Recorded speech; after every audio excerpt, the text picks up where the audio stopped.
Welcome everyone. We want to welcome you to our Health for the World International Grand Rounds today. We are honored to have our Grand Round speaker, Dr. Omer Awan. Dr. Omer Awan is the Associate Professor of Radiology at University of Maryland School of Medicine. Dr. Omer Awan is a renowned radiologist. He's not only the Associate Professor of Radiology, he's also the Associate Program Director and also the Associate Medical Student Radiology Clerkship Director at University of Maryland School of Medicine.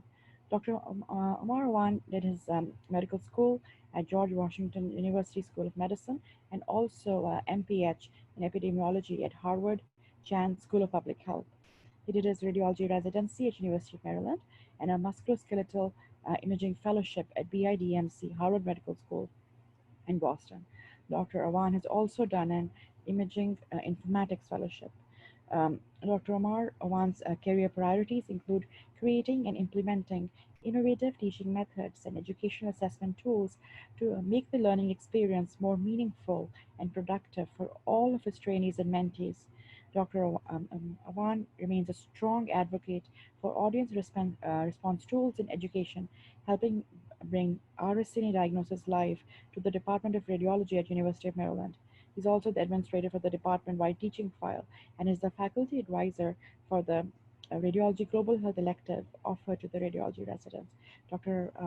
Awan is a renowned radiology educator and also the president of University of Maryland Health for the World Radiology Chapter. Thank you so much, Dr. Awan, for doing this for us. And you can start when you're ready. Okay, thank you so much, Dr. Rahani. It's first and foremost, it's a complete honor for me to be here. I just want to thank Health for the World and Dr. Rahani very much. She's a complete inspiration for me, and I think the platform that she's created is just unbelievable. And I think that we as stewards for her need to support her and to do as much as we can, because what she's done is remarkable to bring radiology education and just medical education across the world for free is just unbelievably inspiring. And I thank her for this opportunity, and I hope we can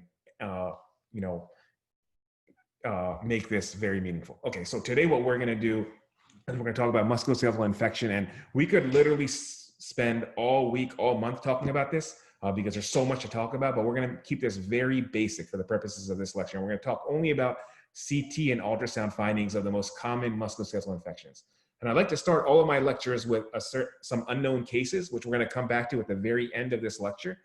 So this is end with some questions to kind of gauge your mind and memory throughout the lecture. So this is case one. You're looking at axial CT images through the thigh, and there's an obvious abnormality in the right thigh.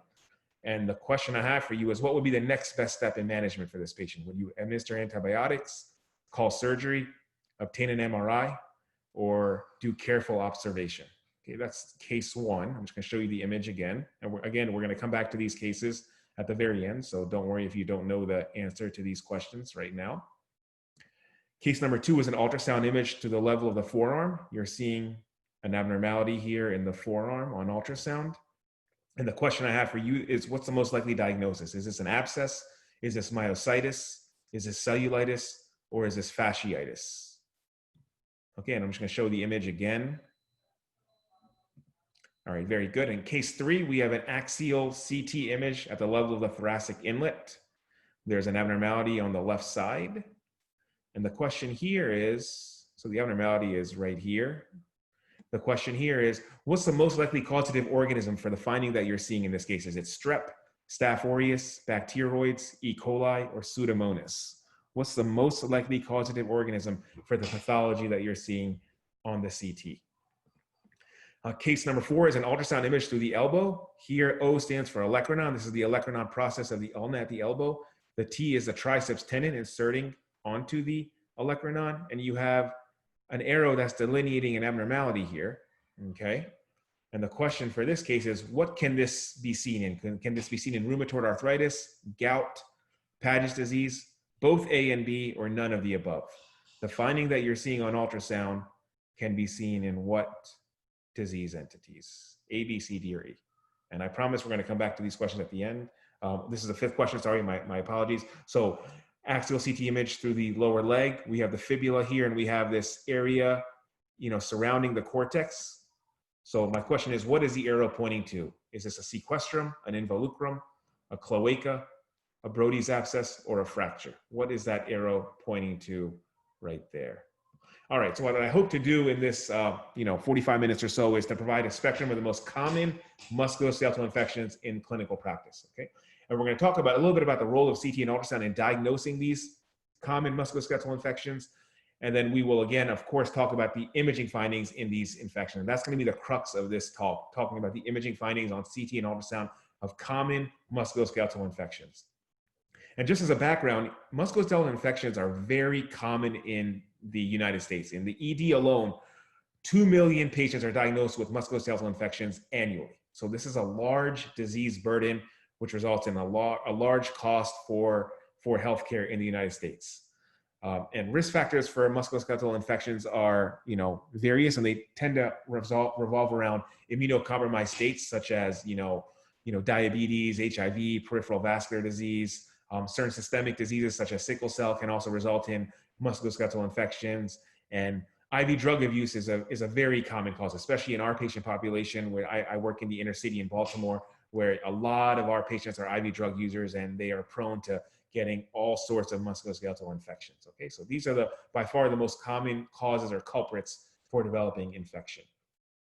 So in terms of what we're going to talk about 7 broad categories of infections: cellulitis, necrotizing fasciitis, myositis, soft tissue abscess, osteomyelitis, septic arthritis, and septic bursitis.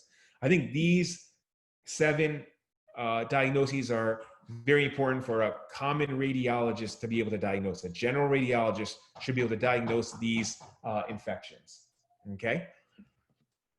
Now let's talk a little bit about the role of CT and ultrasound. So, radiography is good and it should be the initial study we use to diagnose infection, but it's not really the end sayer. It's not, we cannot rely completely on radiography to diagnose musculoskeletal infections. So one reason for that is even for osteomyelitis, for example, some of the findings in osteomyelitis aren't even apparent radiographically for up to 2 to 3 weeks after the onset of infection. That's why we do MRI initially to diagnose osteomyelitis, because it's so sensitive for marrow edema. So that's very important. We're not going to talk so much about MRI today, but MRI is very important in the diagnosis of osteomyelitis. CT and ultrasound are both very good for compartmentalizing the infection. And what I mean by that is it'll tell you exactly what space the infection is in. So for example, you can have soft tissue gas on a plain film, but it's very hard to understand where that gas is coming from. So for example, you can have gas in the soft tissues, but is it within the muscle? Is it within the fascia? Is it within the subcutaneous fat? It's hard to really compartmentalize the anatomy of that gas just strictly on the plain film. So that's why we rely on CT, ultrasound, or cross-sectional imaging to decipher exactly where that gas is, because that location of that gas is going to determine exactly what type of infection we're dealing with. Is it fasciitis? Is it myositis, etc.? So that becomes very important. CT and ultrasound can also guide treatment. We can do CT guided and ultrasound guided arthrocentesis, where we aspirate fluid from a joint in the case of septic arthritis. So, they have therapeutic options as well. And of course, we all know that ultrasound is very important because it lacks ionizing radiation. So very important for pregnant females, very important for the pediatric population, as we want to, minimize the amount of radiation we give to our patients. So very important in that respect. So now let's get to the crux of this talk, which is, talking about all the different types of musculoskeletal infections that we see. So cellulitis, by far the most common type of infection that we see. I see this on a daily basis in my practice. I'm sure many of you guys see this on a daily basis. This is really an infection of the subcutaneous tissues and the dermis, infection of the skin, so to speak. Usually a result of Staph aureus. So Staph aureus is the major culprit for all musculoskeletal infections. Okay, so I remember there was a question at the beginning of the session on, what's the causative organism? The answer is going to be Staph aureus, because that's the most common causative organism for literally every musculoskeletal infection. Okay, so diabetics and peripheral vascular disease, these are high risk factors for cellulitis. And typically we don't treat this, really with antibiotics unless it's very severe. We treat this conservatively. We see this all the time, and it's a very common diagnosis. Okay, so I want to show you an image that you may not, I guess a lot of people present neuro here, so maybe this is not, that uncommon. But, for my residents, looking at a CT image of the globe is not very common in MSK because we don't read, the head and the neck in MSK. So I wanted to show cellulitis in a way that there may not be used to seeing it. And here, if you look at the right periorbital tissues, notice that the skin is very thickened here, right? Compared to the left side where you can barely see the skin, outlining the globe. There's diffuse thickening of the skin. There's subcutaneous edema within, the periorbital soft tissues. And there's a little bit of stranding as well. So these are all signs of cellulitis. Notice that the infection is confined to the subcutaneous fat. Okay, the subcutaneous fat is where we see the abnormalities here. Okay, so this is a nice example of right periorbital cellulitis on a CT scan. On an ultrasound, this is an ultrasound of the forearm here. This area here, from here to here, is muscle. So you can see that there's muscle is made up of hypoechoic tissue with hyperechoic striated fibers. That's a classic appearance, sonographic appearance of what muscle looks like on ultrasound. But in cellulitis, the skin is going to be very thickened. So this here is all the subcutaneous fat. Notice that the skin, the subcutaneous fat layer is thickened. You have hyperechoic strands of skin that are increasing echogenicity. Then you have these anechoic strands here, which represents edema, subcutaneous edema, right? So this is known as a cobblestone appearance of cellulitis that we see on ultrasound. Very common, very characteristic appearance of the subcutaneous fat on ultrasound, right? This cobblestone appearance of hyperechoic, increased echogenicity of the skin with anechoic strands of edema is highly suggestive and diagnostic of cellulitis on ultrasound. Okay, moving to necrotizing fasciitis, which is a very important topic. Right? This is a surgical emergency. This is a diagnosis that if you see this, you're going to get up and call, your referring physician saying that, okay, this is a surgical emergency. This person has neck fasc. They need to go to the operating room. This is usually a polymicrobial aggressive soft tissue infection. Okay, it results in infection from gas-forming organisms within the deep fascia between muscular planes. That's the key. The gas goes between muscular planes, not within the muscle,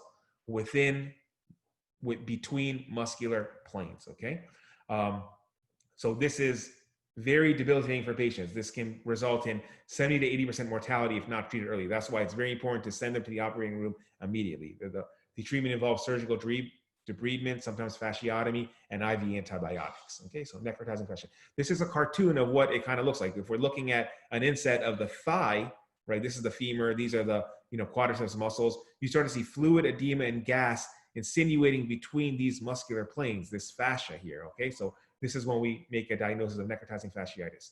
Now, it's important to remember also, I should say that necrotizing fasciitis is a clinical diagnosis, right? So we can suggest the diagnosis on CT, but if the patient has this appearance on CT, but the patient is completely asymptomatic, the patient does not have necrotizing fasciitis. So it's really up to the referring physician to make the diagnosis. We can suggest it by noting that there's gas insinuating between muscular planes here. Okay, and there's thickening and there's edema within the fascia itself. Now, if there's gas just within the muscle itself, let's say there was gas within the muscle itself, but not between the muscles, then that's just polymyositis. That's infection of the muscle, not necrotizing fasciitis. If there's gas within the subcutaneous fat and nowhere else, so just here, that's just cellulitis produced by a gas-forming organism, right? That's not necrotizing fasciitis. To call necrotizing fasciitis, you have to have gas insinuating between fascial planes. That's a very important concept that I think even a lot of ED physicians, don't quite understand. Okay, so I want everyone who's paying attention here to understand that concept here. Okay, on ultrasound, we rarely see necrotizing fasciitis on ultrasound, but you would see echogenic foci with posterior dirty shadowing, like you're seeing here. This is all gas within muscles and between muscles. Okay, so when you start to see, dirty shadowing from hyperechoic foci, which suggests gas, you can raise a possibility of necrotizing fasciitis in a patient. Okay. All right, good. So that's a very important topic that I hope everyone understands, that I think is sometimes misunderstood because of where gas should be. It should really be between fascial planes. Now, myositis or infection of the muscle is also very important and also very common, especially in younger people. When you start to image younger people more, a lot of these patients get this because of rhabdomyolysis, HIV, trauma. I work at University of Maryland Shock Trauma, the biggest trauma center in the world. So we see I see myositis honestly on a daily basis, but different practices may differ, but we see myositis very commonly. And again, this is most commonly a result of Staph aureus, okay? So most commonly, certain muscles have a higher predilection to be involved. So for example, the quadriceps muscles in the thigh are most commonly involved, then followed by the gluteal muscles like the gluteus maximus, minimus, and medius, and the iliopsoas muscle has a very high predilection as well. Myositis clinically can undergo 3 different stages, and you don't have to have all 3 of these stages, but classically, myositis goes through 3 stages where initially the patient will have a lot of pain because of edema and enlargement or hypertrophy of the muscle, because the muscle will become swollen in an acute case of myositis. Then there will be a suppurative or an infective phase where you get pus and an abscess, intramuscular abscess that results from the myositis itself. And then finally, if it goes into a severe stage, you can eventually have toxicity, sepsis, and actually even death if the infection gets severe enough. But again, you don't have to go through all 3 of these phases. Any of these phases would be diagnostic of myositis. Clinically, this was the image that I showed at the beginning on my pre-quiz. Again, I want to show images that you may not be used to seeing to show you what myositis looks like. So at the level of the thoracic inlet in the chest, notice that there's marked enlargement of the pectoralis muscles on the left side compared to the right side. And not only is there enlargement, there's hypoattenuation, which likely suggests phlegmatous change and inflammatory change within the muscle. So this is the classic look for what myositis would look like on a CT: enlargement and hypoattenuation of the muscle. It can result in mass effect, but there's no mass effect on these strap muscles here or the thyroid gland, but there can definitely be mass effect from myositis. On an ultrasound, we look for hypoechogenicity and an enlargement of the muscle, as you can see here. Notice that, remember the striated muscles, fibers that were normal on the cellulitis ultrasound that I showed you? Well, we get obliteration of those striations here with enlargement and hypoattenuation of the muscle. This is a nice look for what myositis would look like on an ultrasound. Okay. Now, often this is treated with antibiotics, but often we will, sometimes, not often, but sometimes we will aspirate, the muscle, or if there's a fluid collection, to differentiate that from a hematoma or a seroma potentially. But that's not really done commonly, but sometimes it can be a diagnostic dilemma, and that's what we do. As you can imagine, the muscles are confined within a confined space. So when you get enlargement, hypoattenuation, it can certainly lead to a clinical compartment syndrome. So that's also important to understand as well. I want to move on to something that probably everyone in this chat is familiar with, and that's a soft tissue abscess. That's just an infected fluid collection. That's most commonly a result of Staph aureus or MRSA, methicillin-resistant Staph aureus. An abscess represents a well-demarcated fluid collection with peripheral rim enhancement. Typically, we treat this with antibiotics, and we drain this percutaneously. And the great thing is, not only do we diagnose this with CT and ultrasound, but we can actually drain this with CT and ultrasound guidance. So this is a nice CT image through the axilla, where we see a hypoattenuating fluid collection with peripheral rim enhancement, a nice look for an abscess. Again, this is not really a necrotic lymph node. It's too big to be that, okay? It's not lymphadenitis because, this is not just inflammation of a lymph node. This is a frank abscess in the axilla with reactive lymph nodes, okay? So a fluid collection with peripheral rim enhancement suggests the diagnosis of an abscess. On an ultrasound, which again, this was one of the images that I showed as one of my index cases, in the forearm, you have a hypoechoic, complex, heterogeneously hypoechoic collection with internal debris with peripheral hyperemia, peripheral vascularity. That's the key here, right? So this is a nice sonographic appearance for what an abscess would look like on an ultrasound, okay? Moving on to osteomyelitis. Osteomyelitis represents infection of the bone. Okay, it's the infection of the marrow. Osteomyelitis can occur from 3 different routes. Okay, so it can happen from contiguous spread, which means, which is very common. You can have a soft tissue ulcer on your skin surface, and then you can eventually get cellulitis, myositis, and then it can traverse to the periosteum, where you can get periostitis, osteitis, which means infection of the cortex, and then obviously osteomyelitis, which is infection of the marrow. So that process is going out to in, out of the body to inside your body. Hematogenous spread is the exact opposite of contiguous spread. It's in to out. So the infection starts in the marrow. So it starts as osteomyelitis, then becomes osteitis, infection of the cortex, then periostitis, infection of the periosteum, then infection of the soft tissues. And then you can also get infection from direct inoculation from either surgery, trauma, iatrogenic causes where you just directly inoculate the bone and infect the bone. Okay, so those are the three and only three ways you can get osteomyelitis. Okay, so young adults typically get this, from post-trauma. The extremes of age, infants and elderly usually get this from bacteremia and sepsis. And again, the most common organism is Staph aureus, and this treatment is usually from IV antibiotics. Okay. So again, as I mentioned earlier at the beginning of my lecture, that sometimes bone changes are not evident on radiography until 14 to 21 days after the onset of infection. So you can have osteomyelitis and it doesn't show on the plain film in the first 2 to 3 weeks. So that's why MRI is really the imaging modality of choice to diagnose osteomyelitis. Okay. However, in most emergency departments throughout the world, CT is more readily available, it's cheaper, and it's faster, right? It takes about 2 minutes to do a CT scan. It takes 45 minutes to do an MRI, right? So it's important for us to understand the imaging findings of osteomyelitis on a CT.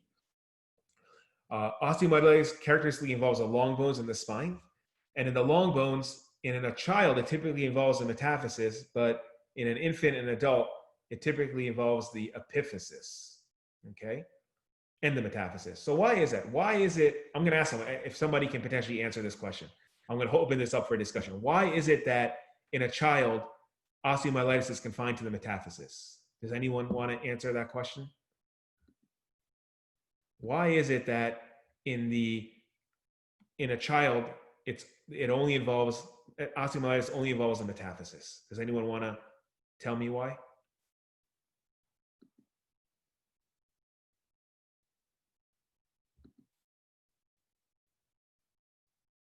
Okay, I guess no one wants to. Everyone is shy this morning. That's okay. Okay. Because the hairpin moves the blood vessels in the metaphysis. Yeah, good. So Hannah Matthew, I like that. Hannah Matthew, excellent Hannah Matthew. So there's a growth plate, right? There's a growth plate in a child that prevents seeding of the infection to the epiphysis. Now, you may ask me, well, an infant has a growth plate too. So why does the infection involve the epiphysis in an infant? Well, that reason is because there are vessels that traverse the growth plate in an infant. But then by the time they're 1 or 1.5 years old, those vessels get obliterated, and therefore the growth plate acts as a barrier for a child that's a little older. Okay, so that's why we get osteomyelitis in the metaphysis in a child, but in an infant or an adult, we see it in the metaphysis and the epiphysis. So very good, excellent. Thank you, Hannah, for participating. Appreciate that.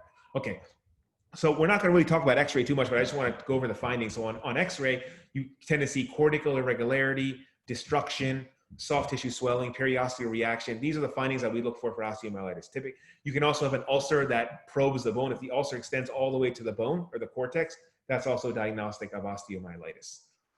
This is a nice X-ray, just for your clarification on what osteomyelitis would look like. You can see that there's complete destruction of the bone here in the first proximal phalanx of the great toe, and also the base of the distal phalanx. There's irregularity and erosive change. So this is a nice look for osteomyelitis and septic arthritis of the first IP joint. There's also a lot of soft tissue swelling about this great toe. So a very nice appearance of what septic arthritis osteomyelitis would look like. You're really going to find the same changes on CT. So the same findings you're going to see on X-ray, you're going to see on CT. In the case of subacute osteomyelitis, you're going to see other findings, and there's a couple of buzzwords that I want everyone to be aware of. Okay, so when we talk about subacute or chronic osteomyelitis, we talk about a sequestrum or a sequestration. And that's an area of necrotic bone. And that usually results in increased density or sclerosis within the bone. An involucrum is like an area of periosteal reaction or bone shell forming around or walling off the infection. It's an area of granulation tissue that's walling off the infection. That's known as an involucrum, okay? And a Brody's abscess is an intraosseous abscess. It's usually within the metaphysis. It can extend to the epiphysis. It's usually a lucent focus within the bone with a sclerotic rim. Okay, so this was the index case that I showed. This here is an involucrum because this is an area of periosteal reaction or new bone formation around an infection. And I didn't mention the word cloaca, but see this defect in the fibula? This is known as a cloaca. This is a defect in the cortex that can allow pus to exude from the bone into the soft tissues and create a sinus tract. Okay, so that's what a cloaca is. So all those terms, sequestrum, involucrum, cloaca, Brody's abscess, I want everyone to understand those terms. Those are very important terms when we talk about osteomyelitis, okay? This is a nice look for what a Brody's abscess would look like in the tibia, a well-defined geographic lucent area with a sclerotic rim. Okay, this is a nice appearance for what a Brody's abscess would look like in the tibia. All right, this is a question for the group. What sequence adds specificity to the diagnosis of osteomyelitis on MRI? In other words, what's the most important sequence for osteomyelitis on an MRI? What adds a lot of specificity to the diagnosis? This is like one of my favorite teaching pearls. All my residents can attest to this. Let's open the chat box and see what people think. Is it a T1, T2, post-contrast, or a stir? Which imaging sequence do you think is most important to add specificity to the diagnosis of osteomyelitis? Okay, some people say C, D. Okay, Dan Karki is correct, T1 and A. And so everyone who's saying A is correct, right? So T1, believe it or not, is the most important, okay? And the reason why is because you're looking for confluent T1 dark signal to replace the fatty marrow. So for example, this is normal fatty marrow on an MRI, right? It's nice and bright on T1.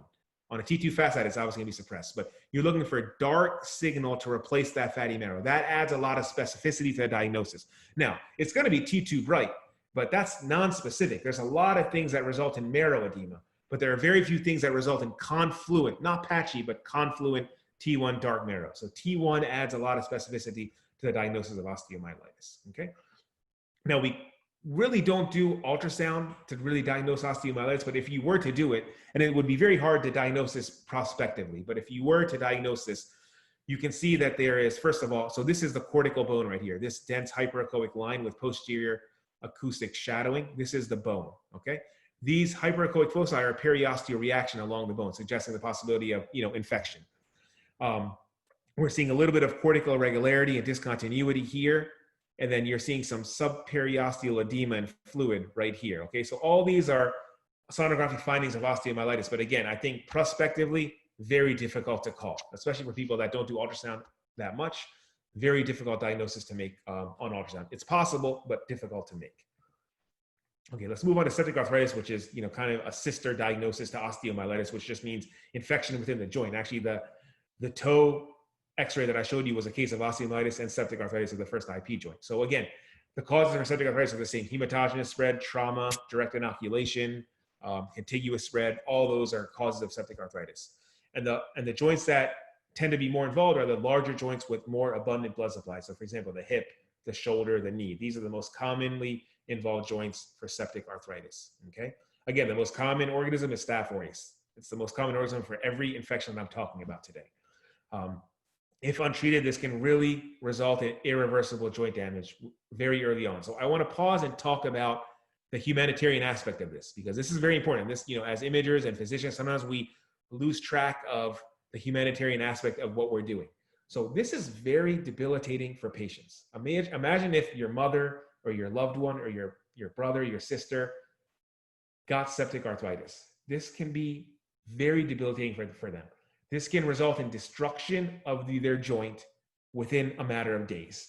And this can result in limping, inability to ambulate properly, very serious diagnosis, okay? It can result in post-traumatic or post-infectious osteoarthritis for the rest of their life. So it's very important for us to recognize this diagnosis and very important for us to treat it immediately, okay? We diagnose it by doing an arthrocentesis or tapping the joint, aspirating fluid. So we can send it for culture and tailor antibiotic therapy appropriate to the organism that's causing the septic arthritis. Okay, so very important point to make.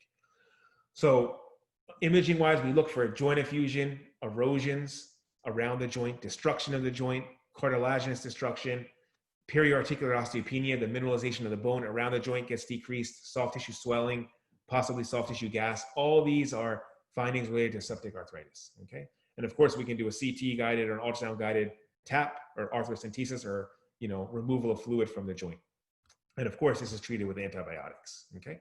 So this is a nice example of what septic arthritis would look like at the MCP joint in the hand. Notice that there is periarticular osteopenia. The mineralization of the bone is decreased around the joint space. Notice that the mineralization here is normal, but here it's decreased.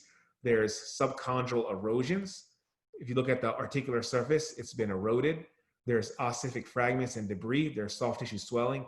Very nice look for septic arthritis, particularly if it's monoarticular, if it's only in one joint and all the rest of the joints of the body are more or less normal.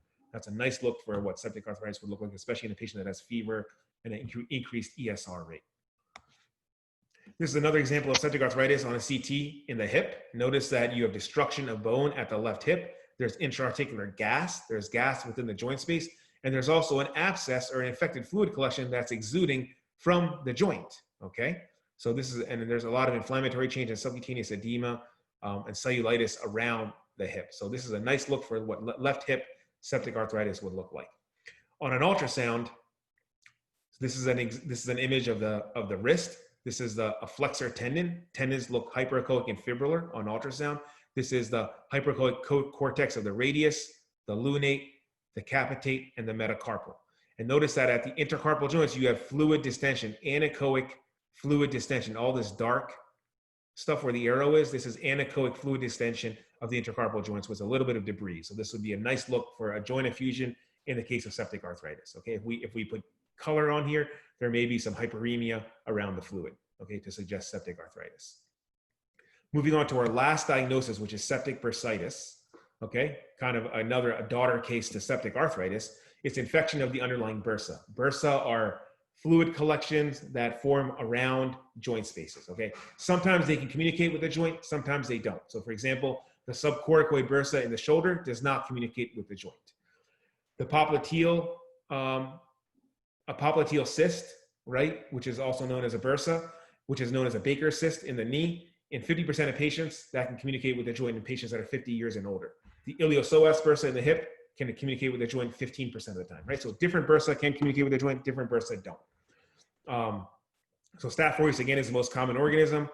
Some very common bursa that get infected are the olecranon bursa in the elbow and the prepatellar bursa, which is superficial to the patella in the knee, okay?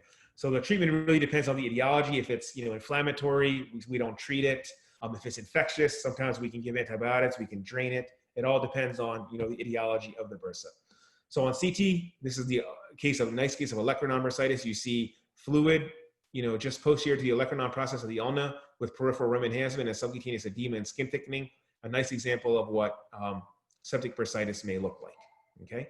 On an ultrasound, this is what I showed you at the beginning as part of my pre-quiz. This is the olecranon process of the ulna, this hyperechoic bone.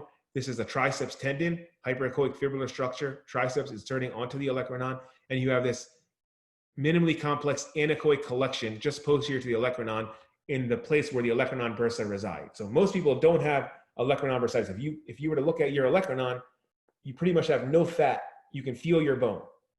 But people that have olecranon bursitis have fluid distending this area. So this is a nice example of what olecranon bursitis would look like. Okay, so olecranon bursitis is very common in certain patients. So for example, patients that have infection, inflammation, rheumatoid arthritis, and actually even gout. Gout is a very common cause of olecranon bursitis. So patients, particularly if an older person has bilateral olecranon bursitis, gout is the first thing I think about, right? If it's unilateral, it could still be gout. It could be rheumatoid arthritis. It could be infection, okay? So that's the sonographic appearance of what septic bursitis would look like. Now, as promised, I want to come back to the cases that I showed at the beginning, okay? And I want to discuss these a little bit. So this, again, is the axial CT images through the thigh, okay? And the question I had for you guys was, what's the next best step in management? If you guys can open your chat box and maybe talk about what you think the next best step in management is. Is it administer antibiotics, call surgery, obtain an MRI, or careful observation? What's the next best step in management here? Call surgery. Good, call surgery. I heard call surgery, very good. This is a surgical emergency, and we're gonna call surgery. This is a case of necrotizing fasciitis, right?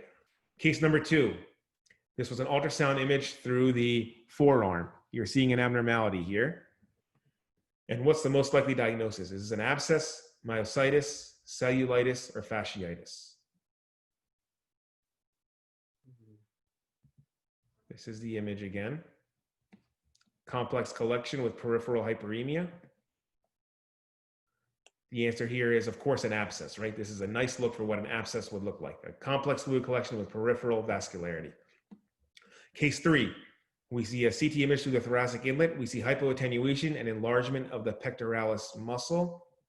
This is a nice case of what myositis would look like. What's the most likely causative organism here, guys? Staph aureus. That's right. I heard Staph aureus. Very good. Staph aureus is the most common causative organism for every infection that I talked about today. Okay, case 4. This is an ultrasound image through the elbow. This is the olecranon. This is the triceps tendon. The arrow is pointing to a complex collection here. This can be seen in what? Rheumatoid arthritis, gout, Paget's disease, both A and B, or none of the above.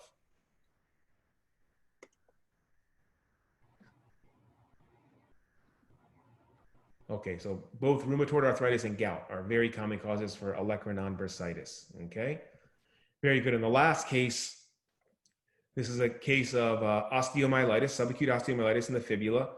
The arrow is pointing to this area surrounding the cortex. What is that arrow pointing to? Is that a sequestrum, involucrum, cloaca, or a Brody's abscess, or a fracture? What is this arrow pointing to here? Hey, Omar, I think I can't see the PowerPoint. Oh, you can't see the PowerPoint. That's interesting. Okay. Let me see here. Let me get back to, let me share my screen again. Okay. Okay, can you see my PowerPoint now? Yes, yes, Omar. Okay, Yes. sorry. Okay, so let me just get back to, let me just go through some of these cases again in case you guys couldn't see this. So I'm going to do this very fast. I apologize. So this was case 1. This was a case of necrotizing fasciitis, right? Where you have gas insinuating between fascial planes. And the question was, what would be the next best step? And the next best step, would be call surgery, right? Because this is a surgical emergency, okay? Case 2 was an ultrasound image through the forearm. We have a complex fluid collection with peripheral hyperemia. And the question was, what's the most likely diagnosis? And again, I think most people got this. This was an abscess, right? This is a soft tissue abscess. A complex fluid collection with peripheral hyperemia is an abscess. Case 3 was a CT image through the thoracic inlet. We see hypoattenuation and enlargement of the pectoralis muscle. This is a nice case of what myositis would look like. The question was, what's the most likely causative organism? And again, the answer here is Staph aureus. Okay, so Staph aureus, again, is the most common causative organism for every infection that I talked about today. This was an ultrasound appearance of olecranon bursitis, right? You have the olecranon here. You have a complex fluid collection deep to the olecranon, adjacent to the triceps tendon. The question was, what can this be seen in? And this is seen in both rheumatoid arthritis and gout. So the answer here would be D, both A and B, okay? And the last question was a case of subacute or chronic osteomyelitis of the fibula. The question is, what is the arrow pointing to around the bone, okay? So this is actually an involucrum. An involucrum is an area of periosteal reaction or new bone formation that kind of walls off the infection. This defect in the cortex is a cloaca, okay? But the question is an involucrum, okay? So I hope what we did here today is we provide a spectrum of MSK infections encountered in clinical practice, the 7 most common infections. We talked a little bit about the role of CT and ultrasound in diagnosing these infections, and we talked about the imaging findings in CT and ultrasound for these infections. Again, very basic bread and butter musculoskeletal infection that I hope will help you with your practice in diagnosing these common infections. Thank you so much for your time. I'm happy to take any questions from the group here. Thank you so much for the excellent presentation, Dr. Awan. It was highly informative. I really enjoyed all the great images and how concise you portrayed all the information. Now, our audience here have a couple of questions for you. Sure. So I'm just opening up the chat box here. So do you prefer use of MRI and myositis in the extensive osteomyelitis? Yes, absolutely I do. So I would pretty much always use MRI to diagnose osteomyelitis because it's so sensitive to the marrow. And also it is more sensitive to looking at intramuscular edema as well, which is required to make the diagnosis of myositis. So, so the answer to that question, Enrique, is yes, absolutely. The next question is, so the protocol of the study, the bone infection, do you recommend start with X-ray and ultrasound? Okay, so for all infections, I do recommend starting with X-ray. Okay, I think X-ray is a good first imaging study to evaluate that. But then you may have to go on, like, so for example, let's say the X-rays are negative, or even their X-rays are positive, we would jump to the MRI to evaluate for osteomyelitis. Now, there are some instances, You may want to do a CT, like for example, if you want to characterize a Brody's abscess, sometimes we do a CT versus an MRI. Sometimes, depending on time constraints, we may want to do a CT or an ultrasound to evaluate for septic arthritis. For example, if we want to look for a joint effusion, we may just do an ultrasound to look for infection, but to look for a fluid collection. And if we want to aspirate it, we can aspirate it in real time as well. But, we really, sometimes ultrasound and CT are skipped in favor of MRI, and that's a good point. Okay. Okay, how can you differentiate osteomyelitis from charcot? Okay, that's a great question. Okay, and the person who asked that is anonymous, but that's a very great question.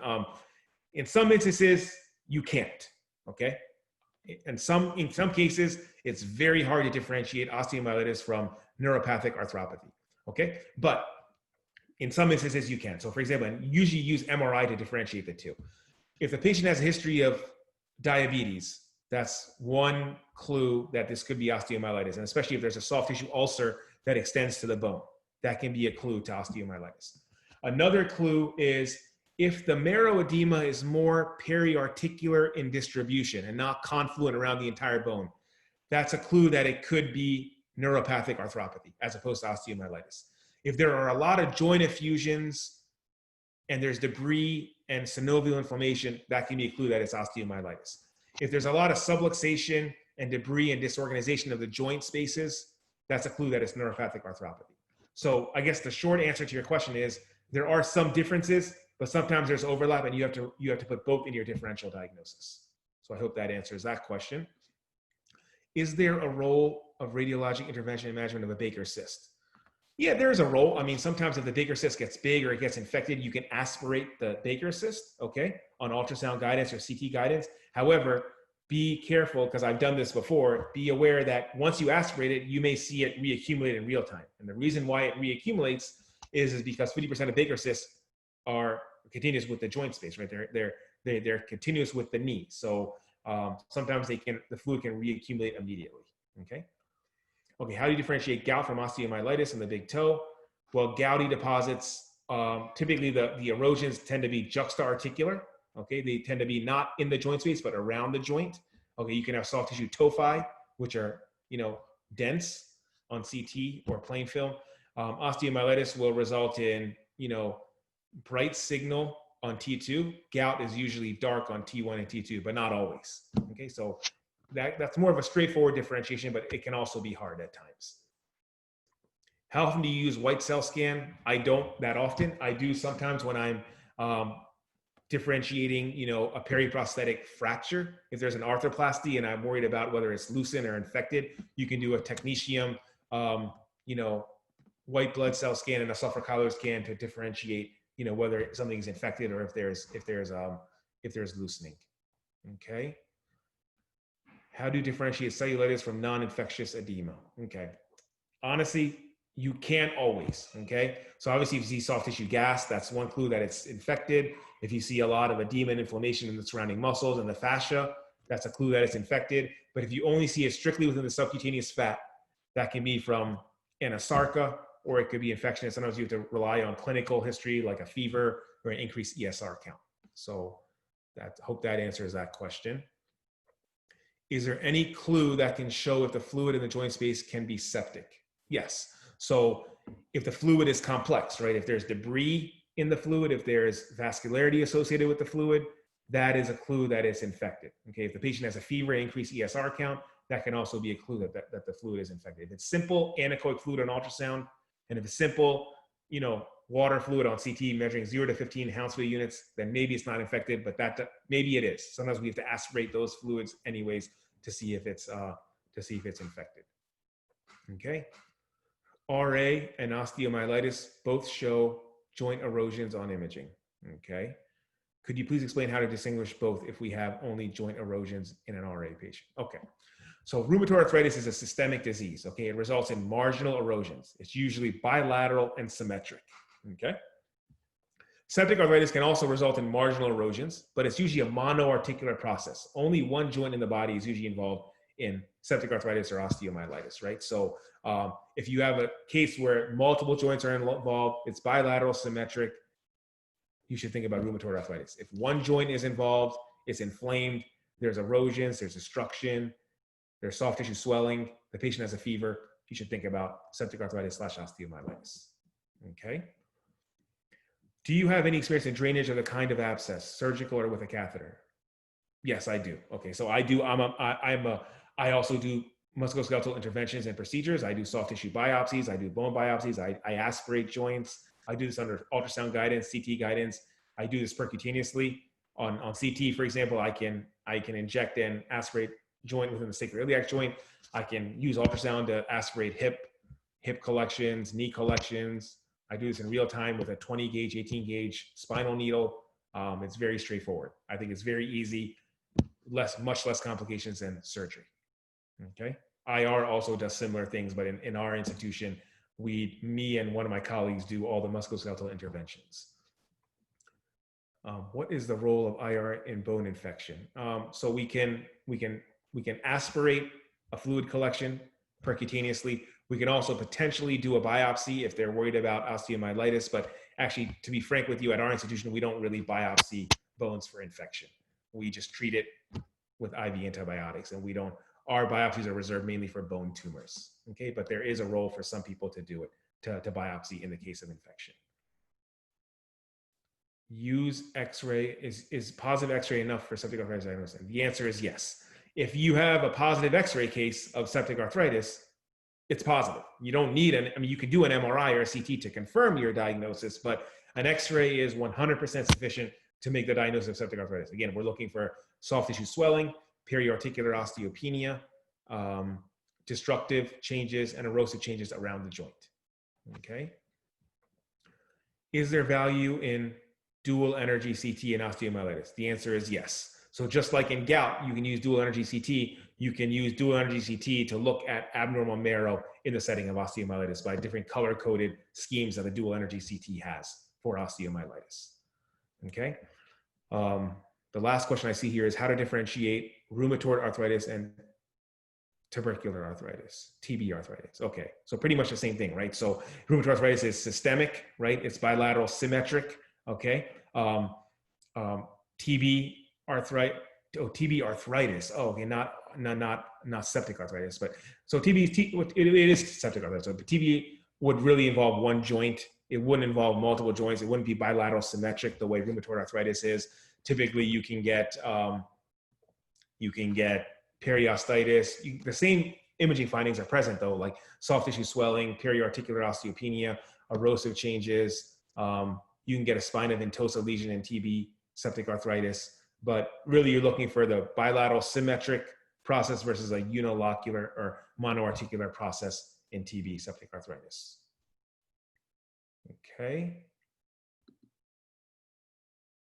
Any other questions that I can answer for the group here? Yeah, Omar, there's one more question Sure. in the chat box. Is there a certain area to avoid in aspirating joint diffusion, or just as long as you get it, you get in the joint space, it's okay? Some also want us to guide by ultrasound. Okay, good. So the bottom line is when you do these interventions, you want to be as safe as possible. Okay, so when you do an ultrasound guided aspiration, for example, you want to first look at the surrounding structures. You want to see if there's any vascularity around it. So for example, if you're doing the hip, you want to steer away from the femoral artery, nerve, and vein, right? So you want to be as lateral as possible. And then once you have a safe route, the key is to just have a safe route from your skin surface to the fluid, to the infected fluid collection. Once you determine a safe route that avoids vessels, neurovascular bundle, you try to aim your needle into the largest pocket you can possibly get. Okay, sometimes it's small, sometimes it's big and it's easy, but sometimes it's small. But the key is patient safety first. So you want to always aim the needle into the biggest pocket you can possibly get. If it's small, but the key is to avoid critical structures, not to injure them. Hope that answers that question. Perfect, that's great. Thank you so much. There's one more question. Can myositis give negative ultrasound findings? Yes, the answer to that question is yes. So myositis can certainly give negative findings. So sometimes the findings you're looking for on ultrasound are, hypoechogenicity and enlargement of the muscle. You can have a perfectly normal ultrasound examination of the muscle and it'd be normal on CT, normal on ultrasound, but if you do an MRI, because it's more sensitive to the muscular edema, you can see T2 hyperintense intramuscular edema suggestive of myositis? So the answer to that question is yes. Perfect. Thank you so much. We are getting so many thank you notes and excellent presentation from the crowd here. And everybody's really impressed. Clearly, Omar, you're such a great educator, speaker, and you have this art of, simplifying complex topics. So I think we are really appreciative of what you have done. I'll read out some thank you notes from here. I think if you open up the chat box, you'll see it's like full of informative presentations, excellent talks. We have thanks excellent lecture from Dr. Margarita Fuentes. Dr. Juan Ovalle from Colombia says, thanks, excellent lecture, very illustrative, which was very nice. Dr. Cesar Ruiz says, thank you, Omar, very, very interesting presentation. Dr. Dennis says, wonderful lecture, very informative. Dr. Shamim Malik from Kenya says, great lecture, thank you. Dr. Aditi Charusia from India, from AIMS Bhopal says, a really informative session. Dr. Awan, very, very engaging. Dr. Ivan Rukundo from Rwanda and Tanzania says, high yield lecture, Dr. Omar. Thank you very much. And Dr. Cleenham from Ghana says, excellent presentation. So we are, there's so many of them. I think unfortunately, we can't read all of them, but you can see our whole chat box is full of how wonderful this was received, and we are really appreciative. Thank you for doing this for us, making such a beautiful presentation with amazing pictures and just doing such a wonderful job with the grand rounds. I think this was one of our best MSK radiology talks till now. So we are really impressed and really thankful for your excellent teaching. Thank you so much, Dr. Rahani. Honestly, the pleasure is all mine. I'm glad that it served. Really, the thanks belongs to you, honestly. I mean, and I 100% mean that. The thanks, I deserve no thanks. The thanks belongs to you and your staff, Jose, and all these wonderful volunteers you have that are able to amplify this platform. So I'm just honored to be part of it. So thank you so much for having me. Appreciate it. Yes, and Dr. Aditi Charusi also says one of the best lectures till now. So lots of appreciation of your teaching here. Thank you so much, Dr. Awan, and thank you everyone for joining around the world today. This lecture will be available. The recording will be available on Health for the World Academy and also the YouTube channel. So I know many of people who cannot join today, you can share the link with them so that they can look at the recording too. Thanks, Omar. Really appreciate this. Thank you. Okay. Have a great rest of the weekend, everybody. Have a great day, everyone. Take care. Bye-bye.